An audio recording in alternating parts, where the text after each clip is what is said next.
कृपा से हो गया है। वैसे तो कलयुग में विवाह बहुत कम हो रहे हैं क्योंकि बेटियों की संख्या कम हो रही है।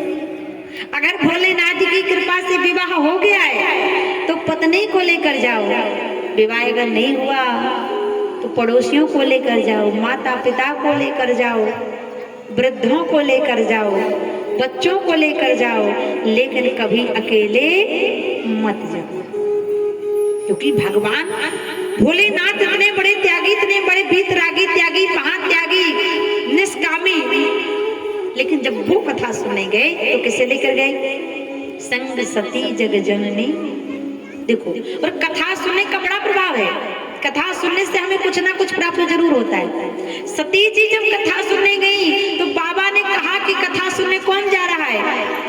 संग सती जग जननी भवानी, पूज है ऋषि अखिलेश्वर जान। अरे कथा सुने जगत की माता, जगत जननी, अम्बा, अम्बालिके, जगदम्बिके, आदि शक्ति भवानी शिव शक्ति चली जा रही है। जब कथा सुनने गए तो इतनी उपमाएं दी गई, कितनी उपमाएं। जगत की माता कथा सुनने जा रही है ना, लेकिन कथा सुनने भगवान गए कहाँ? एक संत के यहाँ गए। उदाहरण है आप लोगों के भाग्य को, जो आपको भी महान संत श्री 108 श्री रामेश्वर त्यागी जी महाराज का सानिध्य प्राप्त हुआ। और जो ऐसे पराक्रमी संत हैं जिनका जीवन न धन को महत्व देता है, तन को न मन को, केवल और केवल हरि कथा, हरि नाम को महत्व देने वाला शरीर त्यागी जी महाराज का।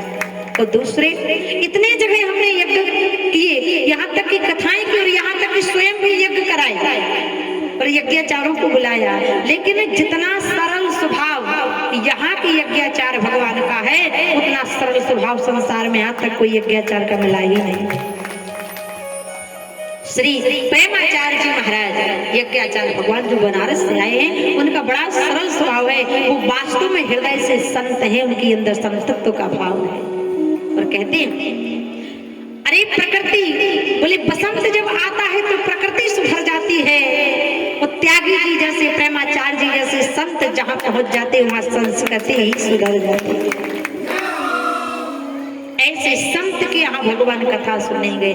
भोलेनाथ तो इतने बड़े संत हैं, लेकिन फिर भी वे संत के यहाँ गए और उन संत का नाम पूज है ऋषि अखिलेश्वर जानी। भगवान कथा सुनने गए कुंभज ऋषि के यहाँ, और कुंभज ऋषि के दो नाम, एक नाम अगस्त और दूसरा नाम कुंभज। तो नाम का कुंभज क्यों पड़ा? क्योंकि उनका जन्म मिट्टी के घड़े से हुआ था, और मिट्टी के घड़े को संस्कृत में कुंभज कहते हैं, इसलिए उनका नाम कुंभज पड़ा। और अगस्त क्यों पड़ा? बोले अगस्त नाम इसलिए पड़ा क्योंकि एक बार समुद्र को अभिमान हो गया। और समुद्र को अभिमान कैसा हो गया कि मैं तो बहुत बड़ा हूँ, मुझसे बड़ा संसार में कोई नहीं। तो उसी समय समुद्र का अभिमान दूर करने के लिए अगस्त रूपी ब्राह्मण पहुंच गए, अगस्त ऋषि पहुंच गए और कहने लगे महाराज समुद्र, आपको बड़ा अभिमान है कि आप बहुत बड़े हैं, तो क्या मैं आपकी समुद्र से 3 अंजलि जल ले सकता हूँ?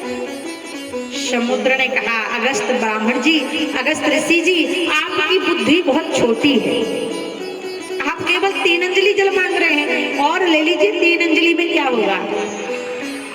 अगस्त जी ने कहा तुम्हारी जो औकात है वह 3 अंजलि में ही पता चल जाएगी। अच्छा ठीक है, ले लीजिए। अब अगस्त ब्राह्मण जी ने, मुनि जी ने कुसा उठाया और कुश उठाकर समुद्र में डाला, और कुसा में जितना जल आया उसको अपनी अंजलि पर रखा और कहने लगे ओम केशवाय नमः, केशवाय नमः कहा, और जैसे वह जल पिया तो आधा समुद्र खाली हो गया।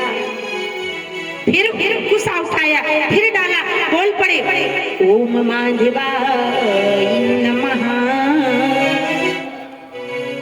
दूसरा अंजलि का जल पिया तो पूरा समुद्र खाली, बीच में छोटा सा गड्ढा बचा। फिर उठाया, फिर कुसा उस गड्ढे में डाला, बोल पड़े ओम गुरु गोविंदाय नमो नमः। जब गुरु गोविंदाय नमो नमः कहा तो पूरा समुद्र ही खाली